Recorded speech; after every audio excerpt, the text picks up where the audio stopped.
I was married to a feminist for 20 years. And in this video, I'm going to reveal what I learned from that. And you may have seen in some of my other videos that I'm not the biggest fan of feminists, okay? I'm all down and it's cool, super awesome. Women's rights, all for it. But feminism has changed also throughout the years. But when you're in a relationship with one, ooh, yeah, it can get sticky. And so that's what I'm going to get into in this video is what my experience was like being married to a feminist for 20 years. All right, if you're new to my channel, welcome. My name is Kane. I'm the Silver Bachelor. This channel is 100% dedicated to dating advice for older guys and the women that want to understand them. If you haven't subscribed, hit that subscribe button and a notification button because we drop videos every week. Woo!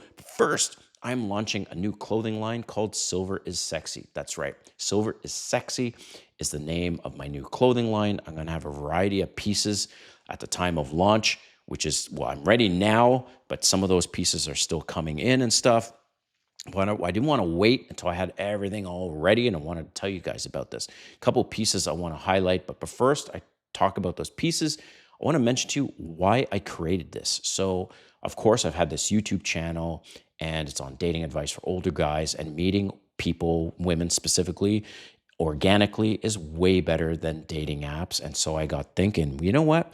I could create a clothing line around helping men be the most interesting man in the room. And oh yeah, these pieces are going to get attention. Women are going to come up to you. They're going to compliment you. And there's your opportunity to start a conversation and get phone numbers. And it's not just about that. These pieces are high-end, luxury, look amazing, and you're going to feel so awesome with these pieces on. And two of the pieces I wanted to highlight, one is a cowboy hat. If you know anything about cowboy hats, it's going to be 100X beaver felt with a hidden pocket, super cool. And you can read about the pocket and everything on my description on the website. I'll post a link in the description. And also a Cafe Racer inspired leather jacket with luxury. Only the luxury brands do what's called piping technique, which is small or thin piping along different areas of their leather or their fabrics. But again, you can take a look at some photos. And the hidden pocket, there'll be a hidden pocket on the jacket as well, and a few of my other pieces. And really, it's to have fun with it when you're out. And people are going to ask you, what's in that pocket? Is that real? And you can have like money in there, and you can play games and say, okay, if you guess how much money that's in there and you get it right, I buy you a drink. If you get it wrong, you buy me a drink, that kind of thing. And it's a conversation starter. That's really the purpose of the clothing brand, is to help you have conversations with new people. All right, well, let's get into this video. So I was married to a feminist for 20 years, and here's what I've learned. All right. She wanted to lead even when we were dating, okay? And at first I thought this was cute, and I thought, oh, wow, this is a strong woman, and I like strong women. And eventually it became a super big pain in the ass. Number two, she controlled the sex even when we were dating, okay? And this ultimately led to basically a sexless marriage. The last 15 years of my 20 were more or less sexless marriage. And so watch out for this when you're dating, because it gets worse, not better. Number three, she had an I don't give a fuck attitude. Anyways, I was just looking at my notes. It got a little mixed up.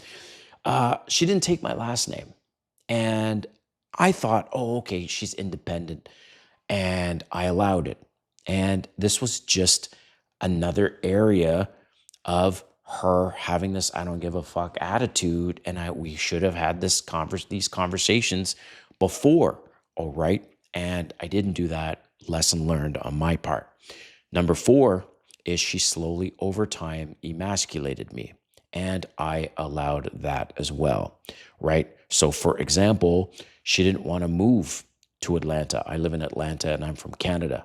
And I had jobs, right? I had jobs in other cities. I'm from Ottawa, Canada.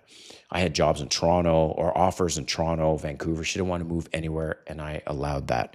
She would roll her eyes in front of people, and I at first allowed it and then eventually had to put a stop to that. She would also kick me under the table, and at first I allowed that and had to put a stop to it. Number five, she would insult me for having different views. So, for example, she would say things like, "My God, are you serious that you support Trump on this issue?" As an example. And and I allowed it. And feminists are very, very firm, even if they're wrong, even if they haven't done their research, which is most. Actually, most people don't do their research, don't understand the two sides, three sides to a story, by the way. What she said, he said, and what actually happened. And most people only take one side and they don't bother to learn the other side. And they're just, doesn't matter what you say, they are not going to change their view and opinion of that particular person or situation. Okay, there's nothing you can say to change them. I'm going to leave you guys with a little saying that actually my girlfriend today, not today, but the girlfriend I have today, mentioned to me one time, and I thought this was actually fantastic. I need to say this on my YouTube channel a few times.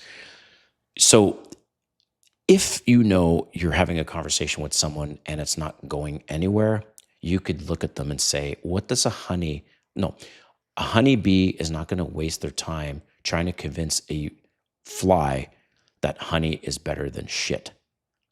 Okay, that's true. Even so, if this person you're speaking to, whether it's your dating situation or whatever, and you just know, wait, they have not done the research, they don't know the facts, they're just going on emotion, and this is their viewpoint, stop it right there. Don't bother. And you can actually say that exact phrase to them. You can say, look, a honeybee is not going to waste their time trying to convince a fly that honey is better than shit. And they're going to look at you, and you can just shut that down right away. And so, anyways, these are some of the things that my feminist wife used to do. Number 6, she never supported my hobbies. I like to DJ. I like some dangerous things. I scuba dive and I ride a hyper scooter. That's a scooter that you stand on that goes 90 miles an hour. Imagine that. So yeah, I've got some dangerous hobbies and some cool hobbies, and she didn't like any of those. And instead of me checking that at the beginning, I kind of let it go, and it got worse and worse and worse. And last but not least, that she used to gaslight me. She used to try and blame me for things. And I'm not saying all of these things are characteristic of a feminist, but what I'm trying to make is that you run the risk of many of these things or all of these things if she is a feminist, because feminists in general are very, very independent and want their own way. And a lot of them don't do their research. They're just stuck on this one thing. And how dare you try to say something intelligent or logical in response. And so gaslighting became part of that, where even if it was her fault, basically she didn't want to take accountability and flipping it on me out of anger. So yeah, so I was married to a feminist for 20 years. That's what I learned. But I want to hear from you in the comments what you think. Has that happened to you? And most importantly, would you date a feminist? See you next time.